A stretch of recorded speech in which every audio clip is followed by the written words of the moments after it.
현실적인 한국 드라마 느낌의 장면.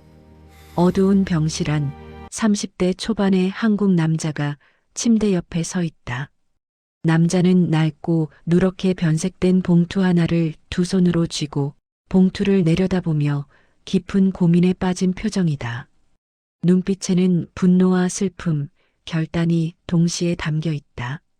침대 위에는 산소호흡기를 낀 채 누워있는 노년의 남자가 있고 얼굴은 흐릿하게 처리되어 아버지임을 암시한다.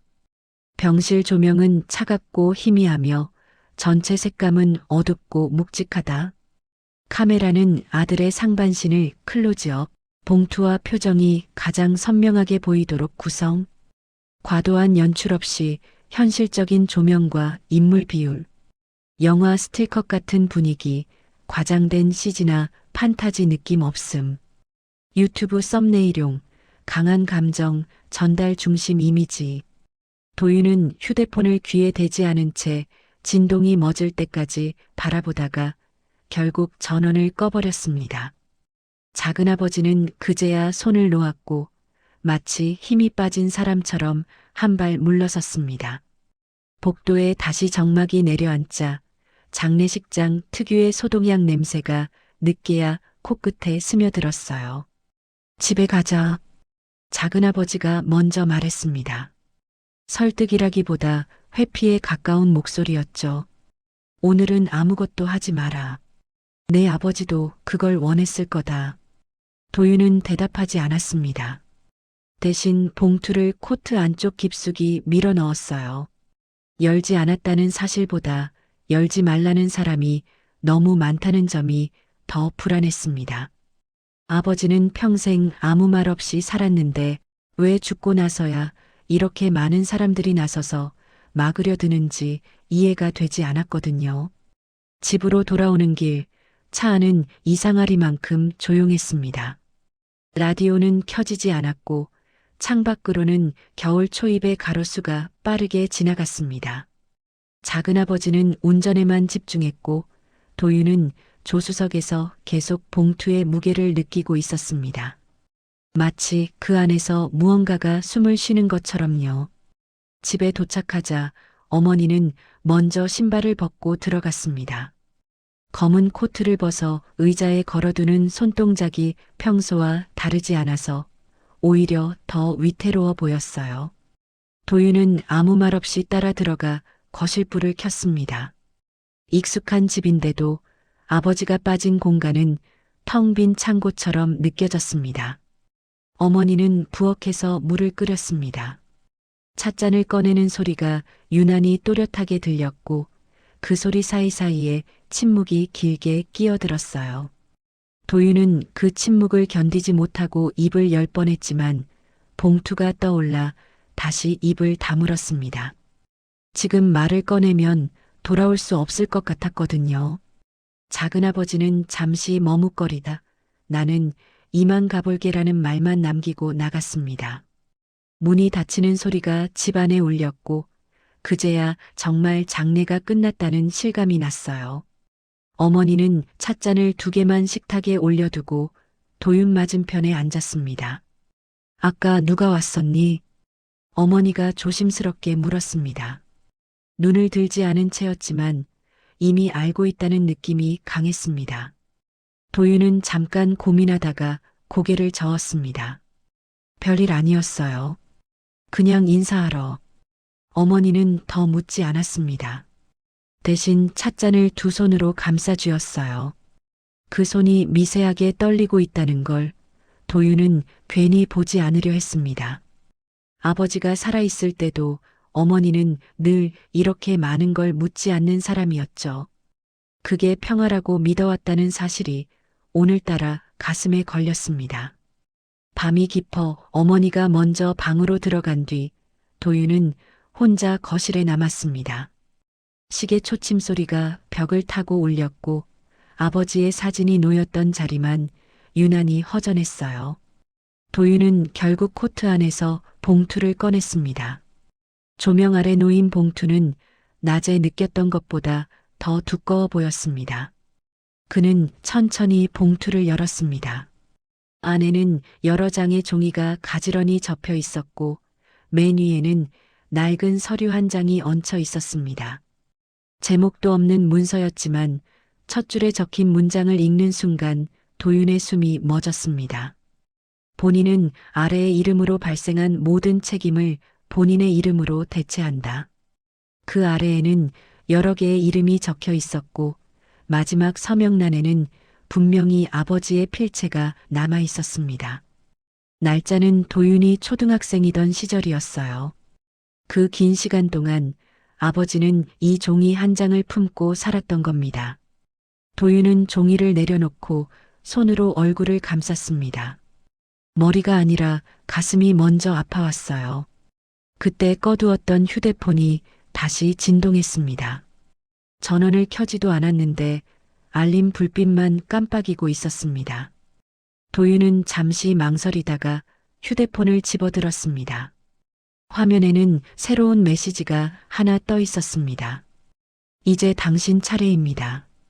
내일 오전 이름을 확인하러 가겠습니다. 도윤은 메시지를 읽은 채 그대로 굳어버렸습니다. 아버지가 평생 지어왔던 이름이 정말로 자신에게 넘어오고 있다는 사실을 그제야 부정할 수 없게 되었기 때문입니다.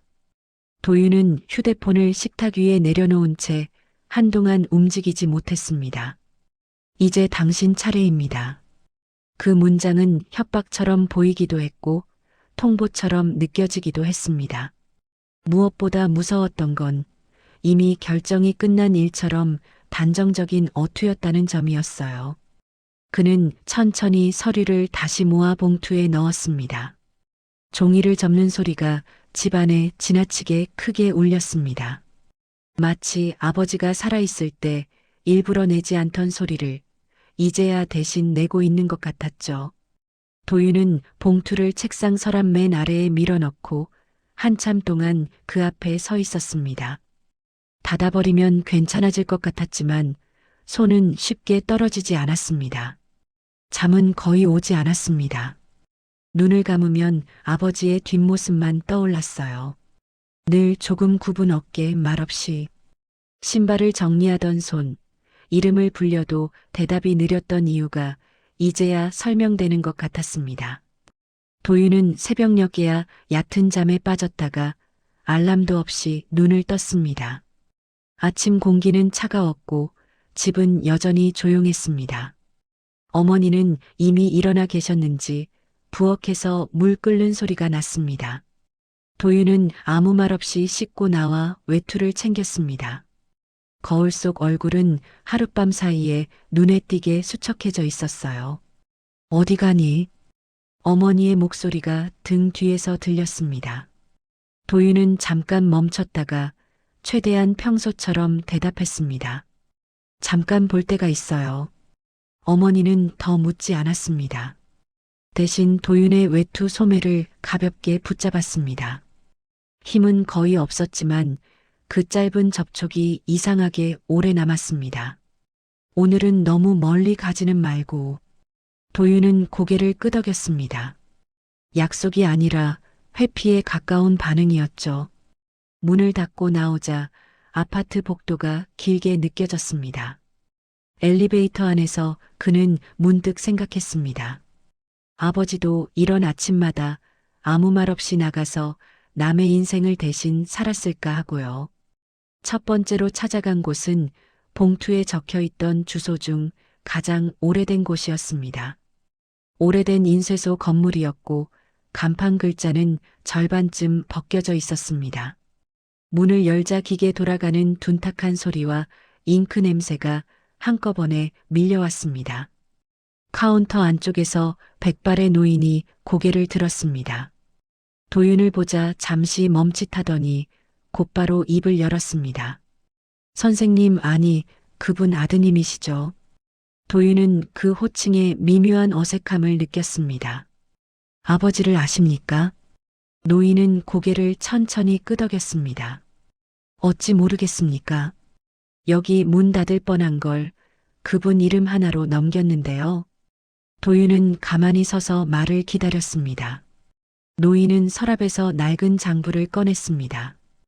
페이지 한쪽에는 분명 아버지의 이름이 적혀 있었고 그 옆에는 인쇄소 대표의 이름이 작게 덧붙어 있었습니다.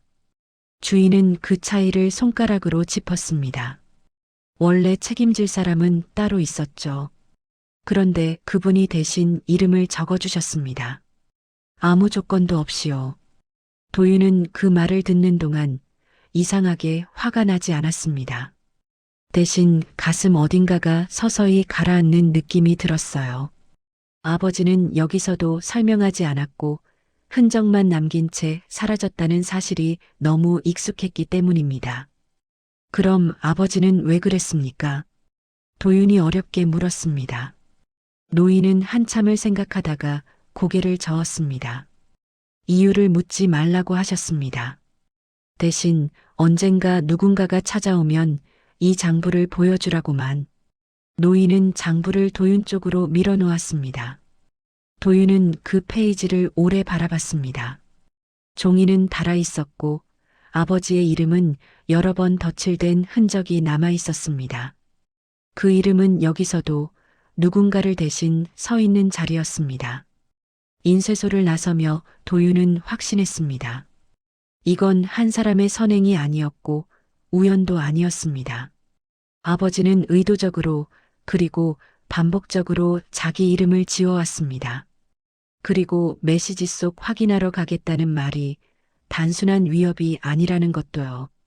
이미 누군가는 다음 서명을 기다리고 있었습니다. 쇠소를 나와 골목을 벗어나자 바람이 얼굴을 세게 때렸습니다. 도윤은 코트깃을 세웠지만 한기가 쉽게 가시지 않았어요. 몸이 추운 게 아니라 마음속 어딘가가 비어있는 느낌이 더 컸습니다. 아버지가 남긴 이름들이 단순한 기록이 아니라 누군가의 삶을 떠받치고 있었다는 사실이 점점 실감나고 있었거든요. 도윤은 인쇄소에서 받은 장부를 가방에 넣은 채 한동안 서 있었습니다. 바로 다음 주소로 갈 수도 있었지만 발걸음이 쉽게 떨어지지 않았습니다. 하나를 알면 열을 알게 될까봐 아니면 더 이상 모르는 상태로 돌아갈 수 없을까봐 망설여졌습니다. 그때 휴대폰이 다시 울렸습니다. 이번에는 전화가 아니라 짧은 문자였습니다. 확인은 내일 오전까지입니다. 늦어지면 아버지 방식으로 처리합니다. 도윤은 문자를 읽고도 바로 지우지 못했습니다. 아버지 방식이라는 표현이 머리에 걸렸습니다. 아버지가 평생 선택해왔던 방식이 누군가에게는 아직도 유효한 규칙처럼 쓰이고 있다는 사실이 불쾌했습니다. 도윤은 휴대폰을 주머니에 넣고 두 번째 주소로 향했습니다. 두 번째 장소는 낡은 상가 건물 3층에 있는 작은 사무실이었습니다. 엘리베이터는 멈춰 있었고 계단에는 먼지가 쌓여 있었습니다. 올라가는 동안 도윤은 벽에 붙은 오래된 공지들을 스쳐보았습니다. 대부분은 의미를 잃은 문구들이었지만 그중 몇 개는 아버지가 살아온 시간대와 겹쳐 보였습니다. 사무실 문을 열자 안에서는 형광등이 윙윙거리는 소리만 났습니다. 책상 하나, 캐비닛 2개, 그리고 창가에 서 있는 중년 남자. 그는 도윤을 보자마자 표정을 굳혔습니다. 반가움이 아니라 예상이 맞았다는 얼굴이었죠. 아드님이군요. 그는 도윤의 이름을 묻지 않았습니다. 도윤은 고개만 끄덕였습니다. 사무실 안 공기가 답답하게 느껴졌어요. 아버지를 아십니까?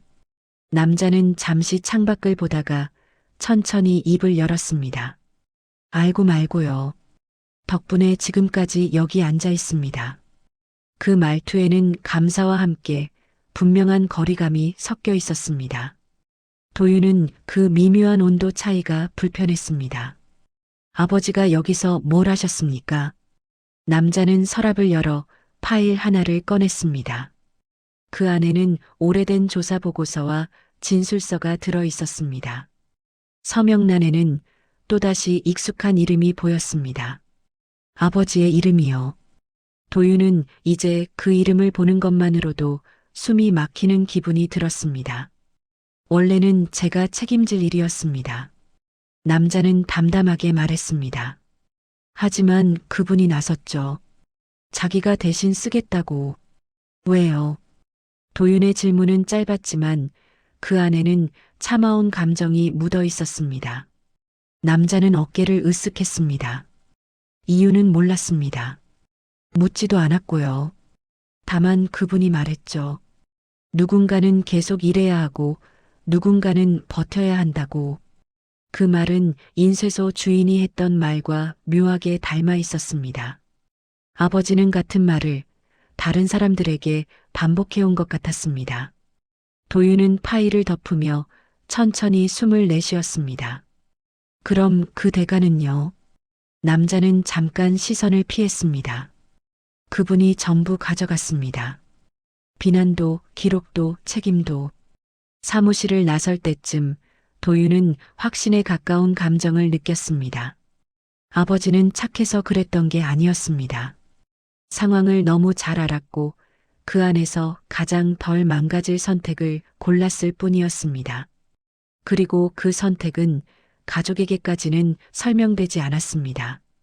건물을 내려와 다시 길 위에 섰을 때 도윤은 문득 생각했습니다. 아버지가 지켜온 균형이 이제는 무너질 차례일지도 모른다는 걸요. 그때 또 한 통의 메시지가 도착했습니다. 다음은 마지막입니다. 오늘 안에 오셔야 합니다. 도윤은 화면을 끈 채 마지막 주소가 적힌 종이를 꺼냈습니다. 그곳이 어디인지 확인하는 순간 그의 손이 잠깐 멈췄습니다. 그 주소는 지금까지와는 전혀 다른 세계를 가리키고 있었기 때문입니다. 도윤은 종이에 적힌 마지막 주소를 다시 한번 확인했습니다. 지금까지 찾아갔던 곳들과는 달리 주소 옆에 동이나 호수가 아니라 건물 이름이 적혀 있었습니다. 그것도 지역 사람이라면 누구나 알 법한 이름이었죠. 그는 그제야 왜 손이 멈췄는지 이해했습니다. 아버지의 이름이 닿아 있을 거라 상상조차 하지 않았던 세계였기 때문입니다. 건물 앞에 섰을 때 도윤은 잠시 안으로 들어갈 용기를 내지 못했습니다. 로비는 대리석 바닥에 조명이 과하게 밝았고 오가는 사람들 옷차림부터 말투까지 지금까지 만났던 이들과는 완전히 달랐습니다. 아버지는 이런 공간과 어울리지 않는 사람이었습니다. 그래서 더 불안했습니다. 어울리지 않는 곳에 이름을 남겼다는 건 그만큼 큰 것을 대신 짊어졌다는 뜻이었으니까요. 안내 데스크에 이름을 말하자 직원은 잠깐 확인하더니 아무 질문 없이 방문증을 내밀었습니다. 도윤은 그 반응이 익숙해 보인다는 사실이 마음에 걸렸습니다. 마치 이런 방문이 처음이 아닌 것처럼요. 엘리베이터를 타고 올라가는 동안 숫자가 하나씩 올라갈 때마다 심장이 조금씩 빨라졌습니다. 문이 열리자 넓은 사무실이 눈에 들어왔습니다. 유리로 된 회의실 안에는 중년 남자가 혼자 서 있었습니다. 그는 도윤을 보자 고개를 끄덕였고 그 표정에는 놀람보다 기다림이 더 짙게 배어 있었습니다. 생각보다 빨리 오셨군요. 그는 도윤을 앉히지도 않고 말을 이었습니다. 아버님 성함으로는 마지막이 될 겁니다. 도윤은 그 말에 바로 반응하지 않았습니다. 대신 사무실 안을 한번 훑어봤습니다. 벽에 걸린 상패들, 단정하게 정리된 서류들, 그리고 유리 너머로 내려다 보이는 거리. 이 모든 게 아버지의 삶과는 너무 멀어 보였습니다. 아버지가 여기서 뭘 하셨습니까? 도윤의 목소리는 생각보다 차분했습니다. 남자는 서랍에서 얇은 서류철을 꺼내 테이블 위에 올려놓았습니다. 그 안에는 계약서와 회의 기록, 그리고 책임자 서명이 정리돼 있었습니다. 마지막 페이지의 서명란에 도윤은 더 이상 놀라지 않고 그 이름을 찾았습니다. 역시 아버지의 이름이었습니다. 우린 그분에게 선택지를 줬습니다. 남자가 말했습니다. 누군가는 공식적으로 책임을 져야 했고 누군가는 보호돼야 했죠. 그분은 계산이 빨랐습니다.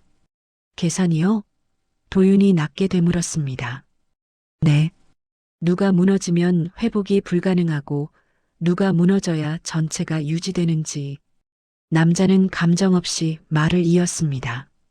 아버님은 그 구조를 이해했고 스스로 들어오셨습니다. 도윤은 손을 무릎 위에 올려놓고 꽉 쥐었습니다. 아버지가 이용당한 게 아니라 스스로 선택했다는 말이 더 견디기 힘들었습니다. 그 선택이 옳았는지보다 왜 가족에게 단 한 번도 설명하지 않았는지가 떠올랐기 때문입니다. 그래서 이제 제 차례라는 겁니까? 도윤은 시선을 들지 않은 채 물었습니다. 남자는 잠시 침묵했습니다. 그 짧은 공백이 오히려 대답 같았습니다. 우리는 강요하지 않습니다. 다만 공백은 생기면 안 됩니다. 지금까지 그래왔듯이. 도윤은 서류철을 닫았습니다. 종이 부딪히는 소리가 회의실에 또렷하게 울렸습니다. 아버지는 평생 자기 이름으로 살지 않았습니다. 그게 여기 규칙이었습니까? 남자는 처음으로 시선을 피했습니다. 규칙이라기보단 관행이었죠. 그 말에 도윤은 자리에서 일어났습니다. 더 들을 필요가 없다는 표정이었습니다. 문을 나서기 전 그는 한 번 더 물었습니다. 아버지가 만약 마지막에 후회했다면요. 남자는 대답하지 못했습니다. 대신 도윤의 등 뒤에서 조용히 말했습니다. 그분은 끝까지 같은 선택을 하셨습니다. 엘리베이터를 타고 내려오며 도윤은 그 말을 곱씹었습니다. 끝까지 같은 선택? 그건 신념일 수도 있었고 되돌릴 수 없어서였을 수도 있었습니다. 건물을 나섰을 때 해는 이미 기울어 있었습니다. 도윤은 잠시 서서 휴대폰을 꺼냈습니다. 메시지는 더 이상 오지 않았습니다. 대신 머릿속에서 하나의 질문이 점점 커지고 있었습니다. 아버지가 지키려 했던 균형을 자신이 과연 이어받아야 하는가? 그 질문에 답하지 않는 한 도윤은 앞으로 한 발도 움직일 수 없을 것 같았습니다. 도윤은 건물에서 나와 한참을 걷다가야 걸음을 멈췄습니다. 다리가 아니라 생각이 먼저 지쳐버린 느낌이었어요. 아버지가 선택했던 세계는 너무 컸고 그 안에서 이름 하나가 차지하는 무게는 도윤이 감당해온 일상과는 전혀 다른 것이었습니다. 숨을 크게 들이마셔도 가슴 깊숙한 답답함은 좀처럼 가라앉지 않았습니다. 근처 공원 벤치에 앉아 가방을 열자 인쇄소에서 받은 장부와 사무실에서 본 서류들이 나란히 눈에 들어왔습니다. 서로 다른 장소, 다른 사람, 다른 사건이었지만 모든 끝에는 같은 이름이 남아 있었습니다. 도윤은 그 이름을 손가락으로 짚었다가 이내 떼었습니다. 계속 보고 있으면 정말로 그 이름이 자기 것이 아닌 것처럼 느껴질까봐 두려웠습니다. 잠시 뒤 휴대폰이 울렸습니다. 이번에는 모르는 번호가 아니라 오래 연락하지 않았던 누나의 이름이 떠 있었습니다. 도윤은 한 박자 늦게 전화를 받았습니다. 누나의 목소리는 생각보다 차분했지만 숨을 고르고 있다는 게 느껴졌습니다. 아직 밖이야? 도윤은 짧게 대답했습니다. 응, 조금 더 볼 게 있어서. 누나는 잠시 말이 없었습니다. 그 침묵이 익숙해서 도윤은 괜히 마음이 불편해졌습니다. 아까 작은아버지가 다녀갔어. 아버지 일에 대해선 아무도 묻지 말라고 하더라. 그 말에 도윤의 어깨가 굳었습니다. 묻지 말라는 말이 이미 너무 많은 사람이 묻고 있다는 증거처럼 들렸기 때문입니다. 누나는 뭐라고 생각해? 전화기 너머에서 누나는 천천히 숨을 내쉬었습니다. 솔직히 말하면 아버지는 늘 그런 사람이었잖아. 자기 얘기 안 하고 대신 책임지는 사람. 도윤은 그 말을 부정하지 못했습니다. 다만 그 책임이 이렇게까지 컸을 줄은 아무도 몰랐을 뿐이었죠. 누나는 한참을 망설이다가 말을 이었습니다. 근데 그게 우리한테까지 넘어오는 건 난 잘 모르겠다. 그 말은 도윤이 혼자서만 품고 있던 고민을 그대로 꺼내놓은 것이었습니다. 통화를 끊고 나서도 누나의 마지막 말이 귀에 오래 남았습니다. 아버지의 선택은 존중받아야 하지만 그 결과까지 이어받아야 하는지는 다른 문제라는 생각이 점점 또렷해졌습니다. 도윤은 집으로 돌아가지 않고 아버지가 생전에 자주 가던 동네를 향해 발길을 돌렸습니다. 특별한 이유는 없었습니다. 다만 아버지가 어떤 표정으로 그 길을 걸었을지 조금이라도 느껴보고 싶었어요. 오래된 슈퍼, 허물어진 정류장, 낮은 건물들. 그 모든 풍경이 낯설지 않았습니다. 작은 식당 앞에서 도윤은 멈춰 섰습니다. 간판은 바뀌었지만 창문 위치와 문 손잡이는 그대로였습니다. 아버지가 가끔 혼자 들어가 국밥을 먹던 곳이었죠. 도윤은 잠시 안을 들여다보다가 결국 들어가지 않았습니다. 그 대신 길 건너에서 가게를 바라봤습니다. 아버지도 늘 이런 식으로 한 발짝 떨어진 자리에서 세상을 바라봤을지 모른다는 생각이 들었거든요. 해가 완전히 지고 가로등이 켜질 즈음 도윤은 확신하게 되었습니다. 아버지는 이름을 대신 쓰는 일을 멈출 수 없어서가 아니라 멈추지 않기로 선택했을 뿐이라는 것을요. 그리고 그 선택이 옳았는지 틀렸는지를 판단하는 순간 도윤은 더 이상 아버지의 아들이 아니라 그 이름의 다음 주인이 될지도 모른다는 사실을요. 그 생각이 머릿속을 떠나지 않은 채 도윤의 밤은 그렇게 깊어가고 있었습니다. 도윤은 결국 집으로 돌아가지 않고 근처 모텔에 방을 잡았습니다. 집에 들어가면 어머니의 얼굴을 봐야 했고 그 순간엔 아무 말도 할 자신이 없었기 때문입니다. 방 안은 작고 조용했고 형광등 불빛이 지나치게 희었습니다. 그는 외투도 벗지 않은 채 침대 가장자리에 앉았습니다. 가방에서 장부와 서류를 다시 꺼내 바닥에 펼쳤습니다. 종이들은 서로 아무 관련 없어 보였지만 도윤의 눈에는 이제 하나의 선으로 이어지고 있었습니다. 아버지는 우연히 대신한 게 아니라 선택해서 반복해온 삶을 살고 있었습니다. 그 선택이 시작된 지점이 어디인지 도윤은 이제 그것을 알아내야 했습니다. 새벽 2시쯤 도윤은 장부 맨 뒷장을 다시 들여다보다가 작은 메모 하나를 발견했습니다. 다른 글씨와 달리 연필로 급히 적힌 흔적이었고 날짜가 유난히 오래전이었습니다.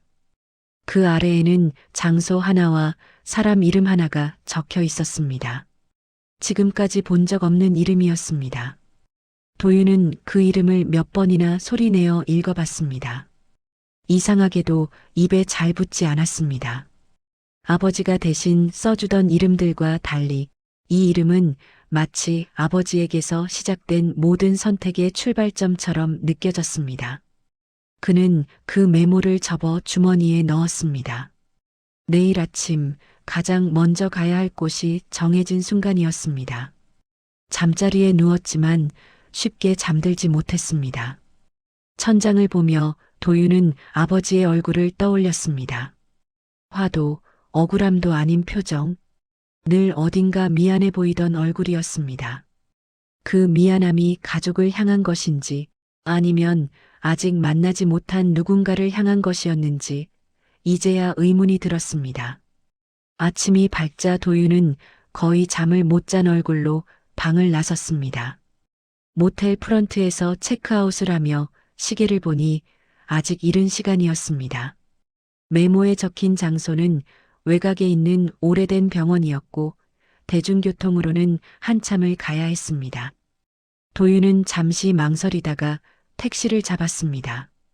병원은 생각보다 더 낡아 있었습니다. 외벽 페인트는 벗겨져 있었고 출입문은 자동문이었지만 반쯤 고장난 상태였습니다. 도윤은 잠시 서서 숨을 고른 뒤 안으로 들어갔습니다. 접수대에 있던 직원은 도윤의 질문을 듣고 잠깐 난처한 표정을 지었습니다. 그분이라면 아직 계십니다. 직원은 낮은 목소리로 말하며 엘리베이터가 아닌 계단 쪽을 가리켰습니다. 계단을 내려갈수록 공기가 더 차가워졌습니다. 지하 병동 앞에서 도윤은 발걸음을 멈췄습니다. 문 앞 명패에 적힌 이름을 보는 순간 가슴이 쿵 내려앉았습니다. 그 이름은 메모에 적혀 있던 바로 그 이름이었고 그 아래 작은 글씨로 이렇게 적혀 있었습니다. 장기 입원 환자 보호자 없음. 도윤은 한참을 서 있다가 천천히 문을 열었습니다.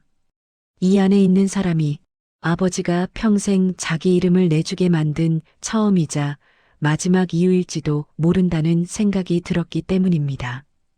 병실 안은 생각보다 조용했습니다. 기계음도 사람 소리도 거의 들리지 않았고 커튼 사이로 들어오는 빛마저 흐릿했어요. 도윤은 문을 닫고 몇 걸음 안으로 들어갔습니다. 침대 위에는 마른 체구의 남자가 누워 있었고 얼굴 절반은 이불에 가려져 있었습니다. 숨 쉬는 소리만 겨우 느껴질 정도로 미약했죠. 남자는 도윤의 기척에도 바로 반응하지 않았습니다. 도윤은 한동안 말을 걸지 못한 채 서 있었습니다. 이 사람에게서 아버지의 선택이 시작됐다면 어떤 얼굴을 하고 있을지 상상조차 되지 않았기 때문입니다.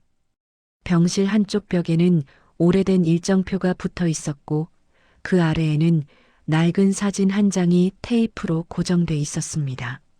사진 속에는 젊은 시절의 아버지가 있었습니다.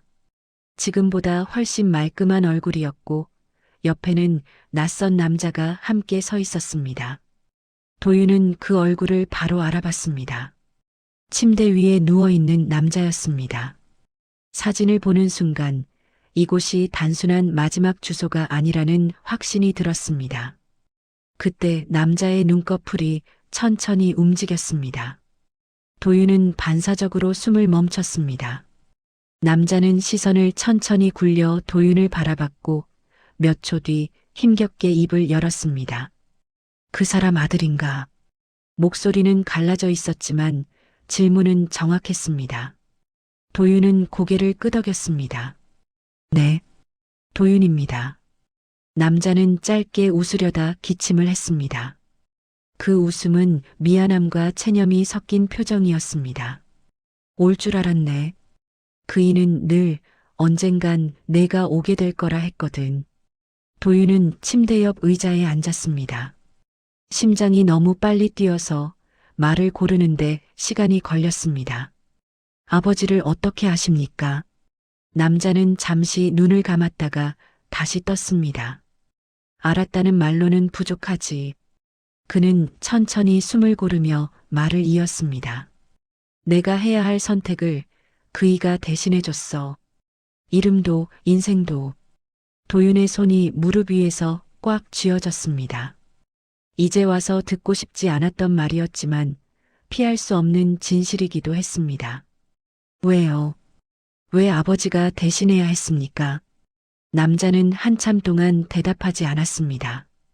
병실의 정적이 더 무겁게 내려앉았어요. 그땐 내가 무너질 사람이었거든. 그이는 버틸 수 있는 사람이었고 그 말은 너무 담담해서 오히려 잔인하게 들렸습니다. 도윤은 이를 악물었습니다. 그 판단을 누가 했습니까? 남자는 시선을 천천히 창가로 돌렸습니다. 그이 본인이. 잠시 후 그는 다시 도윤을 바라봤습니다. 그래서 지금 내가 여기 있는 거겠지. 도윤은 그제야 이 만남이 우연이 아니라는 걸 확실히 느꼈습니다. 아버지가 남긴 모든 흔적은 결국 이 병실로 이어지고 있었어요. 이 사람 하나를 지키기 위해 아버지는 수십 개의 이름을 대신 써왔던 겁니다. 아버지는 후회했습니까? 도윤의 목소리는 낮았지만 떨림을 숨길 수 없었습니다. 남자는 고개를 아주 조금 저었습니다. 후회할 시간조차 없었어.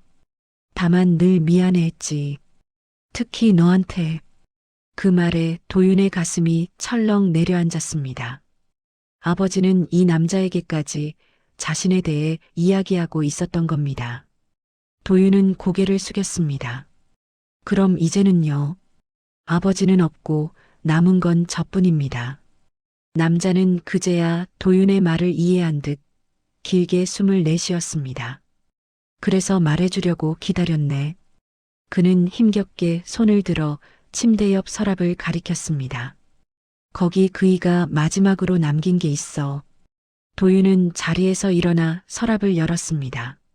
안에는 작은 봉투 하나가 들어 있었습니다. 겉면에는 짧은 문장이 적혀 있었어요.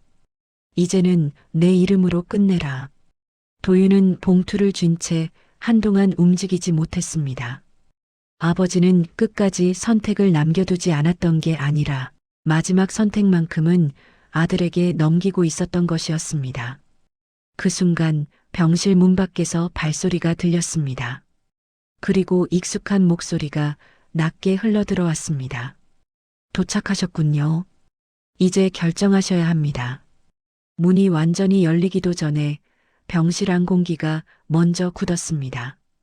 도윤은 봉투를 손에 쥔 채 돌아섰고 문 앞에는 양복 차림의 남자가 서 있었습니다. 나이는 가늠하기 어려웠고 표정에는 감정이 거의 없었습니다. 지금까지 만났던 사람들과 닮아 있었지만 한 가지가 달랐습니다. 이 남자는 머뭇거리지 않았습니다. 아버님과 가장 오래 일했던 사람입니다. 남자는 스스로를 소개하지도 않고 그렇게 말했습니다. 마치 그 한 문장으로 충분하다는 듯이요. 도윤은 병상 쪽을 한번 돌아봤습니다. 침대 위의 남자는 이미 눈을 감고 있었고 더 이상 끼어들 생각이 없어 보였습니다. 이 만남이 오래전부터 예정돼 있었던 자리라는 사실만 더 분명해졌습니다. 결정은 간단합니다. 남자는 병실 안으로 한 발 들어오며 말했습니다. 지금까지 유지된 구조를 그대로 이어가느냐, 아니면 전부 드러내느냐. 도윤은 웃지도 화내지도 않았습니다. 오히려 이상하리만큼 차분해졌어요. 아버지는 왜 당신들 말을 들었습니까? 남자는 잠시 고개를 기울였습니다. 질문의 방향이 예상과 다르다는 표정이었습니다. 듣다니요. 선택한 겁니다. 누구보다 빨리.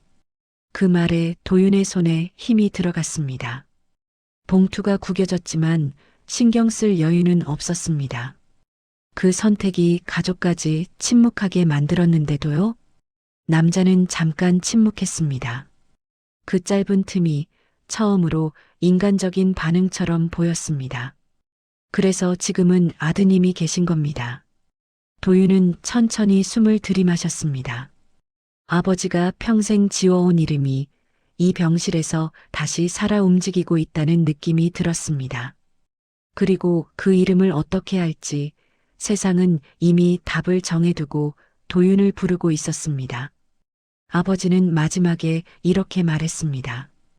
도윤은 봉투를 들어 보였습니다. 내 이름으로 끝내라고요. 남자의 눈이 봉투에 잠깐 머물렀다가 다시 도윤에게 돌아왔습니다. 그 말의 뜻을 잘못 이해하신 것 같군요. 아니요. 도윤은 고개를 저었습니다. 이제야 제대로 이해했습니다. 병실 안이 다시 조용해졌습니다. 이 침묵은 더 이상 머뭇거림이 아니었습니다. 결정을 앞둔 사람들만이 공유하는 정적이었습니다. 도윤은 문득 깨달았습니다. 이제부터의 선택은 아버지를 이해하는 문제가 아니라 아버지와 다른 사람이 될 수 있는가의 문제라는 걸요. 그리고 그 답을 다음 장소에서 반드시 내놓아야 한다는 것도요. 도윤은 봉투를 가방에 넣고 병실을 나섰습니다. 남자는 뒤따르지 않았습니다. 대신 조용히 말했습니다. 내일 오전까지입니다. 그 이후엔 되돌릴 수 없습니다. 도윤은 대답하지 않았습니다. 복도 끝으로 걸어가며 아버지가 평생 혼자서 걸어왔던 길의 길이를 처음으로 체감하고 있었기 때문입니다. 이제 남은 건 하나였습니다. 이 이름을 끝낼지 아니면 또 한 번 이어갈지. 도윤은 병원을 나와 한동안 서 있었습니다. 밤 공기가 차가웠지만 머릿속은 오히려 과열된 느낌이었어요. 내일 오전까지 그 말이 시계처럼 귓가에서 째깍거렸습니다. 선택의 시간이 정해진 순간 도망칠 수 있는 여지는 사라졌다는 걸 도윤도 알고 있었습니다. 그는 택시를 잡아타고 집이 아닌 다른 곳을 말했습니다. 주소를 부르는 동안 목소리가 흔들리지 않도록 애썼어요. 택시는 강을 건너 오래된 주택가로 향했고 창밖의 불빛이 물 위에서 길게 늘어졌습니다. 아버지가 퇴근길에 자주 바라보던 풍경이 떠올랐습니다. 말없이 창밖을 보던 그 뒷모습이요. 도착한 곳은 아버지가 생전에 단 한 번도 데려온 적 없는 장소였습니다. 오래된 단층 건물, 문 앞에는 작은 금속 간판이 달려 있었습니다. 간판에는 회사 이름도 업종도 없었고 단지 사람 이름 하나만 적혀 있었습니다.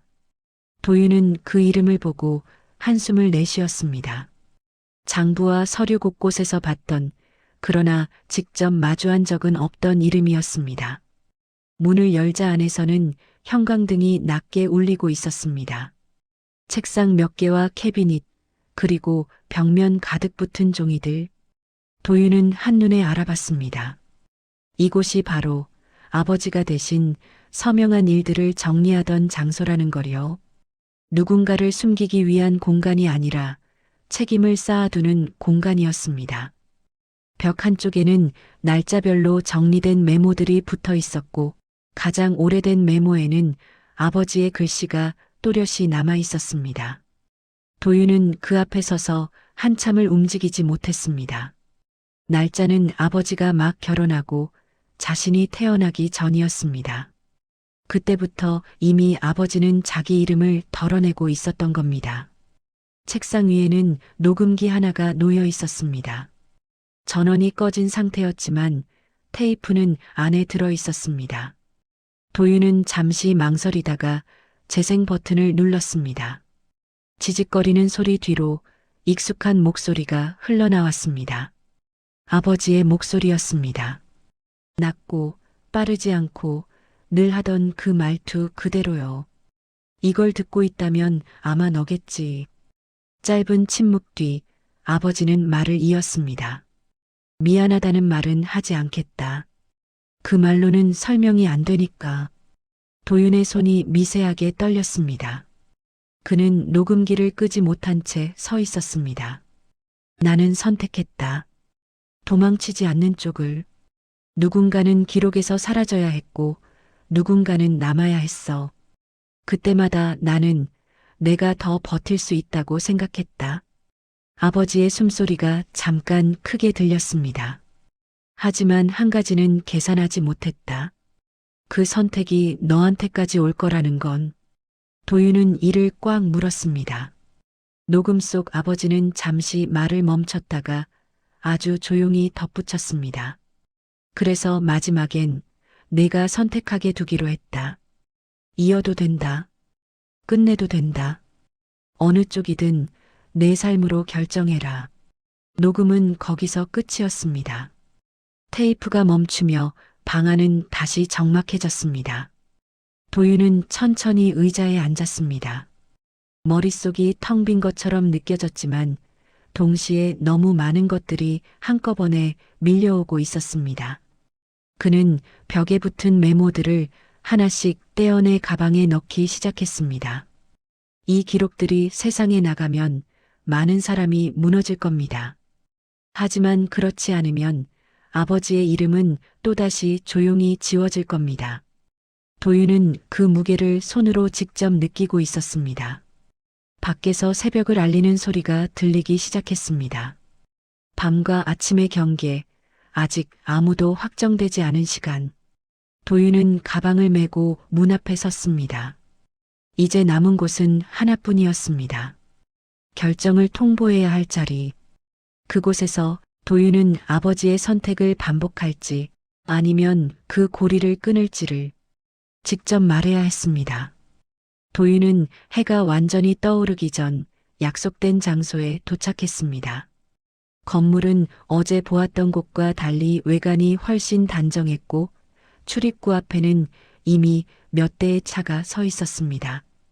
아버지의 이름이 남겨졌던 세계가 이렇게 아무렇지 않게 아침을 맞고 있다는 사실이 낯설게 느껴졌습니다.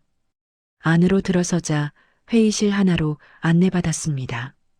어제 병실에서 보았던 남자, 인쇄소 주인, 사무실에서 만났던 중년 남자까지 이미 자리에 앉아 있었습니다. 그들의 시선이 동시에 도윤에게 향했지만 누구도 말을 걸지 않았습니다. 이 자리가 설명의 자리가 아니라는 걸 모두 알고 있는 얼굴들이었습니다. 도윤은 빈 의자에 앉지 않았습니다. 대신 회의실 한가운데에 서서 가방을 내려놓았습니다. 가방 지퍼를 여는 소리가 유난히 크게 울렸고 그 안에서 장부와 서류, 메모들이 하나씩 테이블 위로 올라갔습니다. 종이들이 쌓일수록 공기는 점점 무거워졌습니다. 아버지는 끝까지 계산했습니다. 도윤의 첫말에 몇 사람이 미세하게 몸을 움직였습니다. 누가 무너지면 다시 일어설 수 없는지, 누가 책임을 져도 버틸 수 있는지. 도윤은 테이블 위 가장 위에 녹음기를 올려놓았습니다. 재생 버튼을 누르자 어제 들었던 아버지의 목소리가 회의실을 채웠습니다. 그 목소리는 이 공간과 전혀 어울리지 않았고 그래서 더 날카롭게 파고들었습니다. 누구도 말을 하지 않았고 시선을 피하는 사람만 늘어났습니다. 녹음이 끝나자 도윤은 조용히 말했습니다. 아버지는 선택하라고 했습니다. 이어도 되고 끝내도 된다고. 회의실 한쪽에서 누군가 숨을 삼키는 소리가 났습니다. 어제 병실에서 만났던 남자가 그제야 입을 열었습니다. 그래서 결론은요. 도윤은 잠시 그들을 바라봤습니다. 이 사람들 모두가 아버지의 이름 위에 서서 자기 삶을 이어온 사람들이었습니다. 누군가는 감사했고, 누군가는 외면했고, 누군가는 그것을 당연하게 여겼습니다. 아버지 방식은 여기서 끝냅니다. 도윤의 목소리는 크지 않았지만 분명했습니다. 하지만 책임은 없던 일로 만들지 않겠습니다. 그는 장부 한 권을 앞으로 밀었습니다. 이건 공개하지 않습니다. 대신 각자 자기 이름으로 정리하십시오. 더 이상 제 아버지 이름은 쓰지 않습니다. 회의실이 술렁였습니다. 누군가는 안도의 숨을 쉬었고 누군가는 얼굴이 굳었습니다. 도윤은 그 반응들을 하나하나 눈에 담았습니다. 이 선택이 모두를 구하지는 못할 거라는 것도 알고 있었습니다. 다만 아버지의 이름만큼은 더 이상 이용되지 않게 하겠다는 결정이었죠. 그리고 하나 더. 도윤은 마지막으로 말을 이었습니다. 이 이후에 다시 제 이름을 부르지 마십시오. 그 순간엔 숨기지 않겠습니다. 그 말에 회의실은 완전히 조용해졌습니다.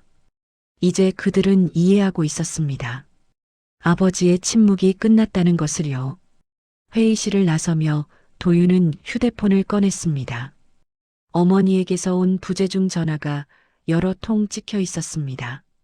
그는 잠시 망설이다가 전화를 걸었습니다. 끝났니? 어머니의 목소리는 짧았지만 모든 걸 알고 있는 사람처럼 차분했습니다. 네. 도윤은 천천히 대답했습니다. 아버지 이름은 이제 쉬게 했어요. 잠시 침묵이 흐른 뒤 어머니는 아주 낮게 말했습니다. 그럼 이제 우리 이름으로 살아도 되겠네. 전화를 끊고 밖으로 나왔을 때 햇빛이 건물 사이로 비집고 들어오고 있었습니다. 도윤은 그 빛을 잠시 바라보다가 걸음을 옮겼습니다. 아버지가 평생 대신 살아준 자리에서 이제는 자기 이름으로 첫 발을 내딛는 순간이었습니다. 도윤은 건물에서 나와 천천히 숨을 골랐습니다. 모든 것이 끝난 것 같았지만 몸은 여전히 긴장을 놓지 못한 상태였어요. 어깨와 목이 굳어 있었고 손끝에는 아직도 서류의 감촉이 남아 있었습니다. 결정을 내렸다는 사실보다 이제 더 이상 뒤에 숨을 수 없다는 현실이 먼저 와 닿았습니다. 집으로 돌아오는 길은 이상하게 짧게 느껴졌습니다. 같은 길이었는데도 어제와는 전혀 다른 풍경처럼 보였어요. 도윤은 집 앞에 도착해 한참을 서 있다가 문을 열었습니다. 집 안은 조용했고 창문 사이로 아침 햇살이 바닥에 길게 늘어져 있었습니다. 어머니는 거실에 앉아 있었습니다. TV는 꺼져 있었고 손에는 아버지의 사진이 들려 있었습니다. 장례식 때 쓰였던 액자가 아니라 오래전 가족 사진이었습니다. 도윤이 들어오자 어머니는 고개를 들었습니다. 놀라거나 묻지 않았습니다. 그저 도윤의 얼굴을 한번 아주 오래 바라봤습니다. 힘들었겠다. 그 말 한마디에 도윤의 가슴이 내려앉았습니다. 설명도 확인도 없었지만 그동안의 모든 시간이 그 안에 들어 있었습니다. 도윤은 천천히 고개를 끄덕였습니다. 아버지가 남긴 것들 제가 정리했어요. 어머니는 사진을 내려놓고 자리에서 일어났습니다. 그리고 도윤 앞에 섰습니다. 잘했어. 그 말은 평가도 위로도 아니었습니다. 아버지의 선택에서 벗어났다는 걸 인정해주는 말이었습니다. 도윤은 그제야 온전히 끝났다는 느낌이 들었습니다.